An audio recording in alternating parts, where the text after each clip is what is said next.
Hello everyone, today special మజ్జిగ చారు. నా ఫేవరెట్ రెసిపీ మజ్జిగ చారు. చేయడం కూడా చాలా ఈజీ. ఇంట్లో ఏం లేనప్పుడు ఈజీగా పెరుగు ఉంటే చాలు చేసుకోవచ్చు. దీనికోసం నేను 400 గ్రామ్స్ పెరుగు తీసుకొని చిలుక్కొని అందులో కొన్ని వాటర్, అంటే మీ ఇష్టం, లైక్ పల్చగా కావాలన్నా లేదా కొంచెం థిక్గా కావాలన్నా చేసుకోవచ్చు. అందులో కొన్ని ఉల్లిపాయలు, మోస్ట్ ఇంపార్టెంట్, అండ్ సాల్ట్, కొంచెం పసుపు, అండ్ ఇందులో మీరు పచ్చిమిరపకాయలు కూడా వేసుకోవచ్చు. నేను పచ్చిమిరపకాయలు లేవు కాబట్టి కారం వేసుకున్నాను. అది మీ ఆప్షనల్ అనమాట.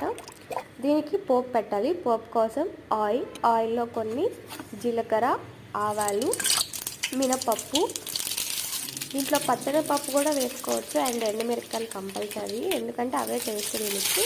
అండ్ లాస్ట్లో కొన్ని కరివేపాకు యాడ్ చేసాను.